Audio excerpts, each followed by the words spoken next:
অনেকেই আমাকে জিজ্ঞাসা করেন, ম্যাডাম প্রেগনেন্সি টেস্ট কখন করব। আমি 3টে পয়েন্টে বলবো। ফার্স্ট যে পয়েন্টটি হলো, যাদের পিরিয়ডস রেগুলার, তার অর্থাৎ মাসে মাসে তাদের মাসিক বা পিরিয়ডস হচ্ছে, তাদের ক্ষেত্রে আপনারা যেদিনই পিরিয়ডস হওয়ার কথা ছিল এবং স্টপ হয়েছে, তার পরের দিনই আপনারা প্রেগনেন্সি টেস্ট করতে পারেন।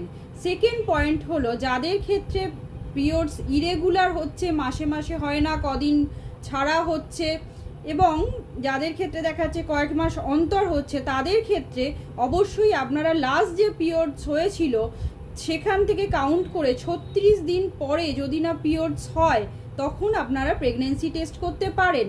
থার্ড যে পয়েন্টটা খুবই গুরুত্বপূর্ণ পয়েন্ট, যদি আপনাদের পিরিয়ডস রেগুলার হয় এবং আপনাদের দেখা গেল যে আপনাদের মাসিক বন্ধ হয়েছে, তবুও মাসিকের যে রাস্তা দিয়ে আপনাদের ব্লিডিং হচ্ছে অল্প পরিমাণে, আপনারা কিন্তু এইটাকে পিরিয়ডস ভেবে মিস করবেন না। কারণ অল্প পরিমাণে হওয়ার হচ্ছে ইমপ্ল্যান্টেশন ব্লিডিং তাকে বলা হচ্ছে। অবশ্যই সেক্ষেত্রে আপনারা প্রেগনেন্সি টেস্ট সময় মতো করাবেন। নমস্কার, সবাই ভালো থাকবেন এবং সুস্থ থাকবেন।